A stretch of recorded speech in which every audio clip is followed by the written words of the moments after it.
Durante o mês de setembro, no Brasil e em todos os países do mundo, a campanha Setembro Amarelo é realizada para conscientizar as pessoas sobre a prevenção do suicídio.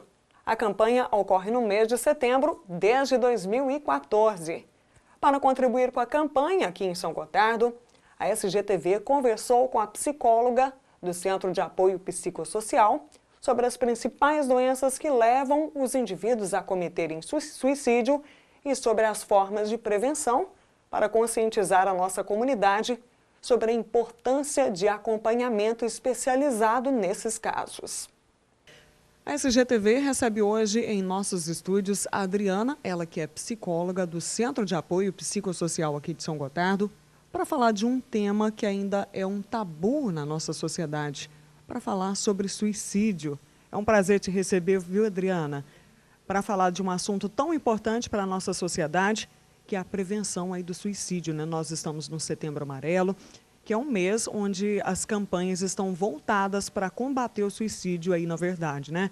Como é que vocês estão trabalhando esse tema aqui em São Gotardo?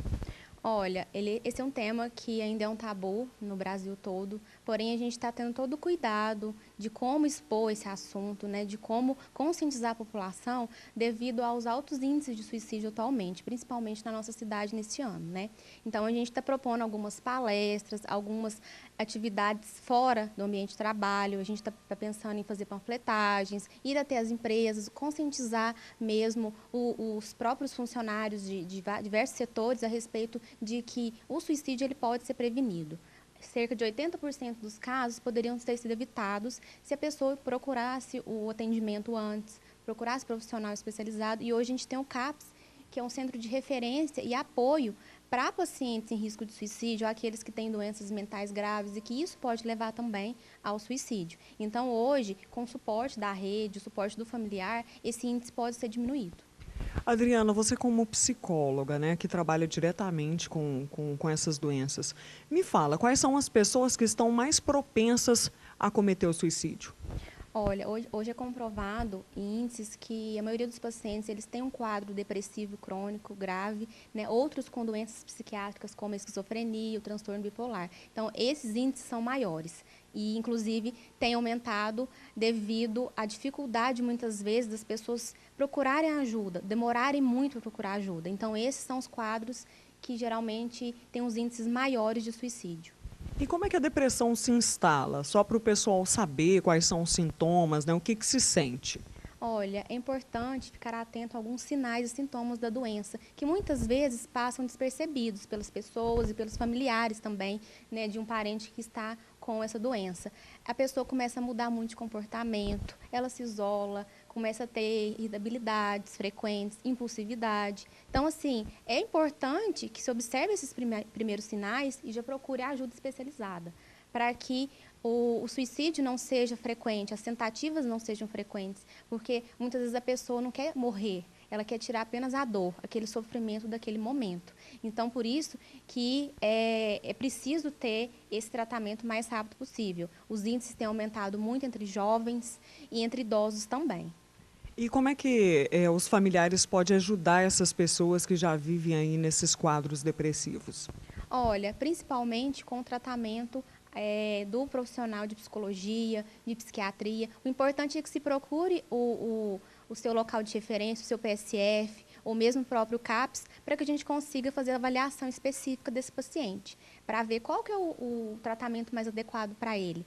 Mas, principalmente, o suporte, né, que a família saiba ouvir, sem julgar, que procurem primeiro entender o que está se passando com esse paciente para procurar um serviço especializado. Esse é o primeiro passo. E qual é a faixa etária mais acometida pela depressão e por essas doenças psicológicas que levam a pessoa a cometer o suicídio? Olha, entre 15 e 35 anos é a faixa maior e depois em idosos acima de 60 anos até 65 mais ou menos. Essa hoje é a maior faixa etária dos índices de suicídio e geralmente do sexo masculino. A maioria são homens que cometem suicídio. E como é que a pessoa encara o tratamento, por exemplo? Olha, é um tratamento bem específico, bem individualizado, então muitas vezes a gente precisa estar com a rede de suporte bem amparada, né, com médico, psicólogo, enfermeiro, toda a equipe preparada para dar esse suporte. E a família, a gente costuma dizer que é um dos principais envolvidos nesse momento aí, né? Muitos pacientes nossos que tentaram suicídio hoje já não pensam nem mais nisso. Muitas vezes ele passa do ato, né? Passa ao ato. E com o tratamento especializado, o paciente ele já consegue ter uma mudança de comportamento, mudança de pensamento, mudança de atitude, o que possibilita ele enxergar a vida de uma outra forma e muitas vezes não tirar sua própria vida novamente, não tentar tirar essa vida novamente. Tem muitas pessoas que estão naqueles quadros depressivos e até falam que vão tirar a própria vida, já deixam isso bem claro para a própria família, para os amigos, né? E aí as pessoas têm aquela mania de sempre dizer que quem fala não faz. E isso não é verdade. A gente sabe que isso aí não é a realidade desse tratamento dessas pessoas que convivem com esses quadros. É verdade, isso é um mito. É um sinal de alerta, muitas vezes a pessoa está procurando ajuda, né, e ela não consegue achar essa saída. Então, é um alerta para a família, para os parentes, pessoas mais próximas, que procurem um serviço especializado de saúde mental, para que esse paciente realmente ele não leve esse pensamento ao ato, para que ele realmente não tire a sua própria vida ou tenha condições para isso. E muitas vezes, se for um quadro já depressivo ou de doença mental, é importante que a família tome alguns cuidados também. E como é que a família pode ajudar essa pessoa, né? Porque a gente sabe também que tem muitas pessoas que estão meio deprimidas e que elas acham que elas conseguem sair dessa situação sozinhas, né? O que você aconselha essas pessoas a fazerem? A família contribuir, como é que é isso?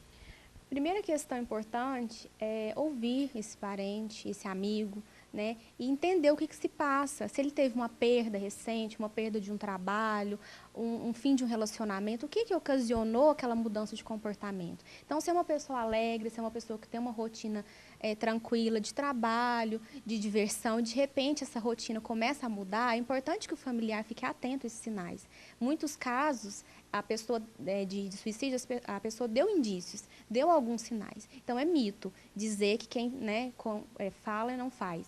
E assim, a família tem que estar preparada, por mais que seja difícil, tem que procurar essa ajuda, né? Às vezes em casa não se consegue esse preparo. Então, a rede de saúde mental hoje está preparada para apoiar essa família. Até o que dizer, o que não dizer, isso é importante. Então, procurar o serviço especializado é o mais indicado nesse momento. E como é que a gente lida com as pessoas que estão nesses quadros depressivos, maníacos, ou que têm alguma doença associada, uma doença neurológica associada? Olha, é complicado. Não se tem uma regra geral.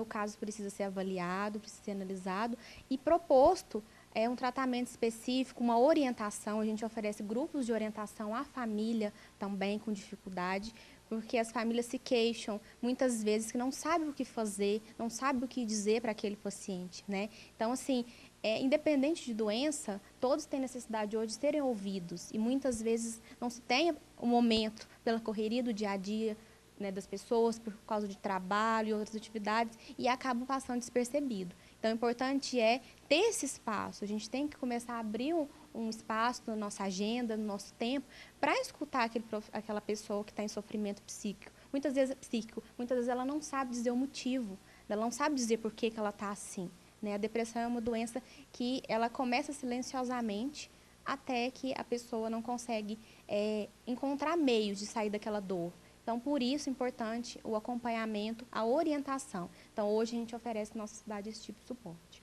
Tem um outro mito que a sociedade, que a nossa comunidade, as pessoas sempre falam, é que depressão é coisa de gente fresca, né? Como é que vocês, profissionais, lidam com isso? Olha, é preciso uma avaliação muito criteriosa, porque a maioria desses casos, na verdade, a depressão é uma doença e ela precisa de tratamento. Ela não é frescura, não é falta de trabalho. Muitas vezes as pessoas falam, você está bem, aparentemente, por que você não consegue trabalhar? Por que você não consegue sair da cama? Porque muitas vezes há uma limitação ali daquele organismo. A pessoa está desanimada, ela perde todo o interesse por outras atividades. Então, assim, é preciso uma compreensão maior. Hoje, falta conhecimento da população de buscar se orientar e conhecer mais sobre a doença. Então, não é frescura, não é vontade de aparecer, de chamar atenção. Ela precisa de tratamento, sim, acompanhamento, depende de cada caso, tá? E quais são as pessoas mais propensas a desenvolverem esses quadros? Olha, hoje não tem uma faixa etária específica, porque cada dia mais e mais cedo tem se desenvolvido depressão e quadros de doenças psiquiátricas. A gente sabe que a maioria dessas doenças ela tem componente hereditário, então é passado às vezes de geração para geração. Nem sempre, isso não justifica. Em algumas famílias, o componente hereditário, nem sempre ele acontece. Então, assim, é importante que a mãe, o pai, observe os sinais e sintomas que possam estar aparecendo na criança para procurar ajuda o mais rápido possível. Porque confusões de horários dos pais, muitas vezes eles não se encontram, né? O filho não vê o pai, às vezes, não tem aquele suporte, o pai não participa das atividades da criança na escola. Então, cada dia mais as crianças estão apresentando sintomas, como hiperatividade, a criança muito agitada, começa a atrapalhar no desempenho, começa a se isolar, problemas de bullying na escola também. Isso futuramente pode vir a desenvolver uma depressão ou uma doença psiquiátrica também. Você, enquanto psicóloga, deve receber vários casos aí no seu consultório. Quando é que você encaminha um paciente diretamente para o psiquiatra para fazer um tratamento medicamentoso? Quando eu vejo que ele não consegue, por mais que ele esteja em acompanhamento psicológico, eu percebo que ele não consegue superar esses obstáculos, esses desafios, porque o tratamento psicológico é um processo mais lento, é um processo que leva mais tempo e muitas vezes o sofrimento psicológico dessa pessoa é tão grande que ela não consegue muitas vezes encontrar esses meios, por mais que esteja em acompanhamento. Então, em alguns casos, há necessidade de encaminhamento ao psiquiatra para que o remédio, aquela medicação, seja um suporte a mais para esse paciente, para que ele consiga ter um alívio maior dos sintomas físicos e aí consiga enxergar um outro lado, né, um outro lado melhor dessa doença, né, que existem possibilidades por trás dela. E a gente também tem sempre aquele mito aí na sociedade, e eu quero até esclarecer aí com a nossa comunidade, em relação à depressão no homem. O homem tem uma dificuldade maior de se abrir. Você acha que é por isso que os homens suicidam mais e tem mais quadros depressivos e até doenças psiquiátricas associadas? Eu acredito que sim. Na minha experiência hoje, os casos de depressão no homem têm surgido cada vez mais. E cada vez mais tarde, eles demoram muito a procurar realmente o serviço de saúde mental, um psicólogo, um psiquiatra, devido ainda à questão de que o homem não pode adoecer, que o homem não pode estar frágil, que o homem tem que dar conta de tudo sem adoecer. Então, ainda tem esse rótulo, né, de que o homem ele ainda tem que se mostrar forte, né, porque ele tem uma família para cuidar, porque ele tem as despesas de uma casa. Então, muitas vezes, ele demora a procurar ajuda e quando há essa procura, os casos já estão bem graves. Embora exista formas de melhorar esse quadro, de reverter isso tudo, sim. Porém, já é um processo mais demorado. Eu acredito que seja devido a esse estigma de que o homem tem que estar sempre bem, que o homem tem que estar tendo condições de sempre suportar todas as adversidades da vida. E a mulher, muitas vezes, procura, nos primeiros sinais, primeiros sintomas desse mal-estar da depressão, ela já procura o tratamento. Existe uma diferença de sinais e sintomas entre homens e mulheres, ou eles são meio que parecidos entre os dois sexos? Geralmente eles são parecidos, porém o homem ele tenta camuflar um pouco esses sintomas, né? Ele começa a imaginar que não, amanhã vai passar, depois vai passar, é só um mal-estar e tudo. E muitas vezes ele passa despercebido por alguns sintomas que já começam a ter frequência. Então, a mulher, no primeiros sintomas, ela já procura um médico, uma unidade de saúde para poder se orientar, e é quando a gente recebe os casos que o médico acredita que seja de ordem emocional. Então, os homens, eles têm essa dificuldade, né, que pode ser uma simples dor de cabeça, uma simples dor no corpo, e são alguns sinais que já começam a surgir aí e que pode ser uma depressão. Claro que nem todos os casos se enquadram em doenças emocionais ou psiquiátricas. E como é que o CAPS atua? Como é que vocês recebem esses pacientes com quadros depressivos, com doenças psiquiátricas? Hoje a gente tem uma equipe especializada para acolher o paciente no seu sofrimento, para tentar dar o suporte necessário. A família, como eu falei anteriormente, é o principal meio que a gente utiliza para que esse paciente consiga lidar melhor com as suas dificuldades. O CAPS oferece um tratamento especializado com psicólogo, psiquiatra, assistente social, enfermeira, é uma equipe de profissionais de saúde mental voltada para esse foco mesmo, de resgatar a autoestima do paciente, mostrar para ele que ele tem condições de superar essa crise. Muitas vezes eles chegam em crise mesmo, nervosa, ou crise psicótica mesmo, que são um dos mais frequentes que a gente recebe lá hoje. E, assim, o suporte necessário que a gente consegue dar, a gente sempre procura trazer isso à tona. E, como eu falei anteriormente, né, a gente sempre busca o suporte familiar, mas faz as visitas, procura saber como é que ele está inserido na sociedade, como é que ele está inserido no trabalho, né, como que ele está lidando com a convivência aí, como é que está a rede de suporte no geral. Então, nosso trabalho é um trabalho bem complexo. Adriana, e como é que esses pacientes chegam até vocês lá no CAPS? Olha, a gente chega através do encaminhamento médico vindo das unidades de saúde. Geralmente o paciente ele passa pela consulta e muitas vezes, se o médico percebe a necessidade de encaminhamento, ele faz.